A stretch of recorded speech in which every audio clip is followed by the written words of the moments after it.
friend of mine sent me an article about the snake fight portion of the thesis defense. I've included a link in the description below. It's pretty funny. You should check it out. This article revolved around the idea of when does the snake fight happen during the thesis defense. The article was in the form of a list of frequently asked questions. So they had questions like, the snake fight's just a metaphor, right? And the response being, no, the snake fight is very real. What this article really underlines is that academia is one of the last bastions of true theater in the world today. Of course, the courtroom being a really similar example. Just look at a graduation ceremony. Everybody's dressed up in all kinds of garb, these gowns, right, with these really funny hats, different colors, wearing their insignia. It's one thing that all the students are dressed up in one way, but really in particular, if you look at the faculty, they'll be wearing all kinds of different clothes and they don't really go well together. It's a major color clash. But this is academia. I've always thought ceremony and tradition is a really interesting thing. And humans really have a funny way of transmitting it through the years.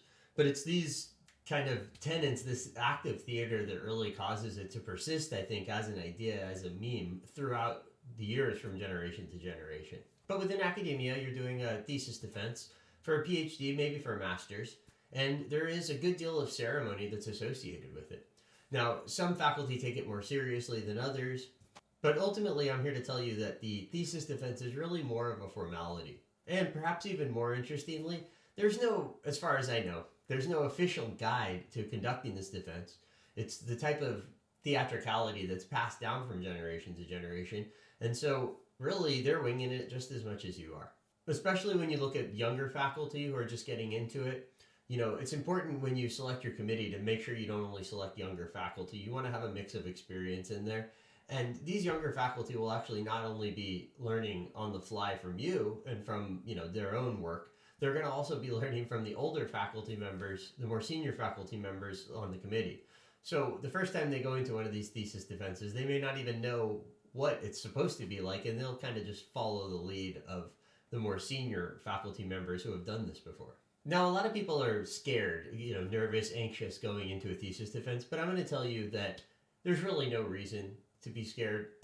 If you're at the point where you're actually allowed to conduct your defense, it's very unlikely that you're going to fail at that point. You would have to really break decorum or do something, just really, it would have to come to light that the work you've done is it was fraudulent, or essentially you've already done the pre-work in getting them to agree to hold that.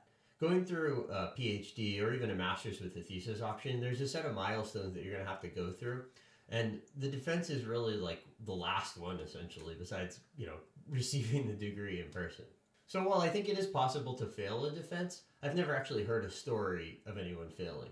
Now, when I went into my PhD defense, I did not really feel anxious about passing or failing. Maybe I should have. But I really did want to put on a good presentation. So if I had any anxiety, it would have come from that.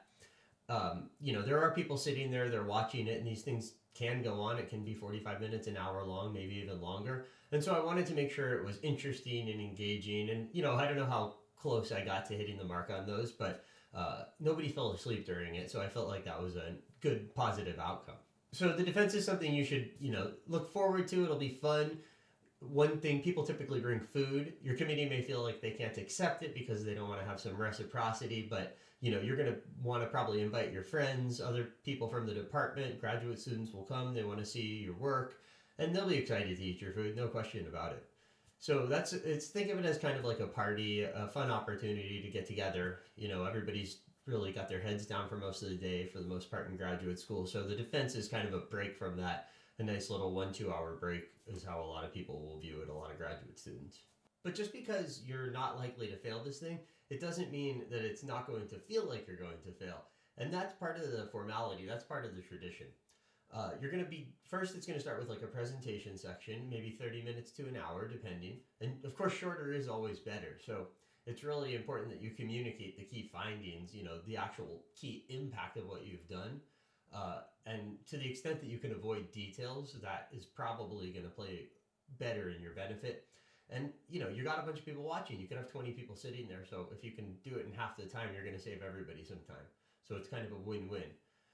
Now, that's typical. The shorter the paper, the better. The shorter the presentation, the better. I kind of have grown to look at things that way because really the question is, how do you eliminate the noise and only communicate the relevant information? It makes it a lot easier to grok what you're saying. Nonetheless, you will give this presentation, and then when you get to the end of it, you will be asked hard questions. And possibly some of, you will have sent in most cases, at least a draft of your dissertation, your thesis, to the committee, and some of them may have even taken a look at it. And if they're really good, they may have actually given you feedback, and you may have done multiple rounds of this. So they're not going to be completely unfamiliar with your material. Now, if they were, they probably wouldn't have been the right selection for committee members in the first place, because the idea of the committee is a team of people that can help you, into what is to some extent your own self-guided course of study, so that you can learn to become a researcher, learn to write, learn to present and communicate effectively. So yes, you'll be asked hard questions. Maybe someone will even throw you softball questions. You could try to plant one of your friends in there. Probably not a good idea. But generally, precedence should be given to the committee. They're going to probably be sitting in the front of the class together. It might be like a panel, like one of those talk shows like The Voice or something. But, it's a little less theatricality than that. But they'll be sitting up there. They'll have some hard questions for you. And, if you know the answer, great. Give it. Don't try to act too smart. But if you don't know the answer, that's okay. Maybe you didn't get into that area that they're asking about. You could say, hey, well, that's a great question. I don't, I have a little bit, here's the insight I have into that question. I don't have anything definitive beyond that, but it's a great point, and it definitely seems like an area that's ripe for future study. And just as a general tip, when people ask questions, you want to be saying yes more than no, right? It's just a general principle, like, hey, if somebody has a different opinion, well, this is where we're aligned, right? And so if somebody asks you a question, it is a good question probably. It might be a stupid question, but, point out the reasons why it's a good question. And try to avoid, creating conflict. Now, young professors may not fully have grokked the rules yet. They're not supposed to necessarily ask you impossibly difficult questions and have you give an answer in order for you to graduate. And so that's another reason why it's important to have experienced committee members, experienced faculty members on your committee. Because they'll help show the younger committee members the rope in a lot of ways, not just in, faculty and academia, but just in general. People with more seniority, the people with less will look to them as an example of how they should act and behave. Formats may vary, right? This is just my experience, and it was a similar experience for the other dissertation defenses that I've attended.